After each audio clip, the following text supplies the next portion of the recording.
प्रधानमंत्री नरेंद्र मोदी 15 सितंबर को झारखंड पहुंच रहे हैं और पीएम मोदी 15 सितंबर को जमशेदपुर जाएंगे। प्रधानमंत्री टाटा नगर रेलवे स्टेशन पर करोड़ों की योजनाओं का शिलान्यास करेंगे और साथ ही वंदे भारत एक्सप्रेस ट्रेन को पीएम मोदी हरी झंडी दिखाएंगे।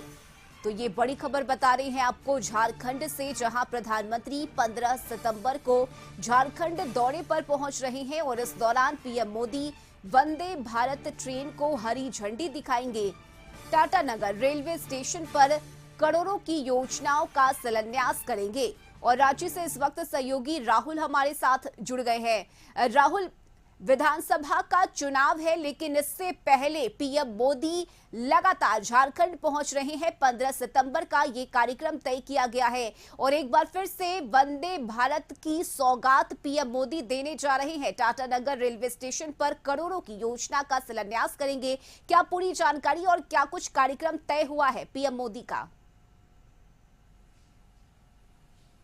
देखिए रश्मि, लोकसभा चुनाव के बाद कह सकते हैं कि प्रधानमंत्री नरेंद्र मोदी का झारखंड पहला दौरा होगा और दौरा इसलिए काफ़ी खास होगा क्योंकि उन्होंने कोल्हान चुना है और कोल्हान से ही पूर्व मुख्यमंत्री चंपई सोरेन आते हैं जो कि बीजेपी में अब शामिल हो चुके हैं और कोल्हान को साधने की पूरी तैयारी बीजेपी ने की है। और जिस तरीके से जमशेदपुर में कार्यक्रम आयोजित किया गया है और कार्यक्रम बनाया गया है, उससे आप समझ सकती हैं कि करोड़ों की योजनाओं की सौगात के साथ साथ वंदे भारत जो ट्रेन है उसको वहां से हरी झंडी दिखाएंगे। तो एक तरह से हम कह सकते हैं कि झारखंड वासियों के लिए एक नई सौगात होगी। लेकिन जिस तरीके से प्रधानमंत्री नरेंद्र मोदी लगातार वंदे भारत हो या योजनाओं के माध्यम से देशवासियों को खुशखबरी देने की कोशिश कर रहे हैं, उसी तरीके से झारखंड के कोल्हान क्षेत्र को इस योजनाओं के माध्यम से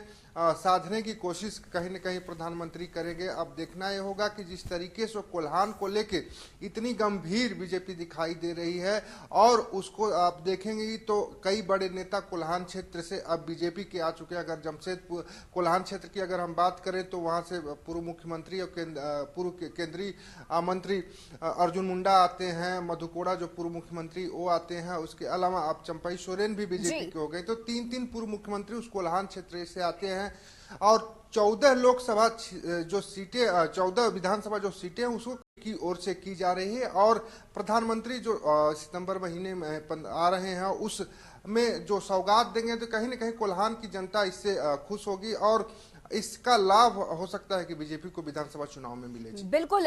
और राहुल, देखिए जिस तरह से लोकसभा चुनाव में बीजेपी को नुकसान हुआ था, आदिवासी बहुल सीट बीजेपी हार गई थी, ऐसे में अब बीजेपी इन चीजों से सबक लेकर विधानसभा चुनाव में कोई गलती नहीं करना चाहती है और यही वजह है कि ज्यादा फोकस उन्हीं सीटों पर किया जा रहा है, आदिवासी वोट बैंक पर किया जा रहा है। जी बिल्कुल रश्मि, अगर हम 2014 चुनाव की बात करें विधानसभा की या लोकसभा की बात करें तो परिणाम अच्छे थे और अगर हम विधानसभा की बात करें 2014 विधानसभा में जो कोल्हान क्षेत्र है वहां पर बीजेपी का अच्छा प्रदर्शन था। वहां से आसू भी चुनाव जीती थी। हालांकि इस 2019 के चुनाव में आसू अलग होकर चुनाव लड़ी थी, लेकिन इस बार जो है आसू 7 चुनाव लड़ रही है। तो कह सकते हैं कि आसू और पूर्व मुख्यमंत्री चंपई सोरेन कोल्हान के लिए काफी कारगर साबित होंगे क्योंकि आजसू का भी जो कुर्मी वोटर है, कई विधानसभा सीटों पर वहां पे कुर्मी वोटरों की संख्या अच्छी खासी है। वैसे में अब देखना यह होगा कि जो प्रधानमंत्री का दौरा झारखंड दौरा होगा, खासकर कोल्हान क्षेत्र में जो आ रहे हैं, इससे पहले चर्चाएं हो रही थी कि गृह मंत्री अमित शाह कोल्हान क्षेत्र में आएंगे और चाईबासा में एक सभा को संबोधित करेंगे और एक तरह से कह सकते हैं कि उसके माध्यम से चंपई सोरेन शक्ति का प्रदर्शन करेंगे। लेकिन अब प्रधानमंत्री खुद कोल्हान में आ रहे हैं क्योंकि जिस तरीके से बीजेपी के अंदर एक डैमेज कंट्रोल की बात भी सामने आ रही है रश्मि, तो उसे भी ठीक करना है।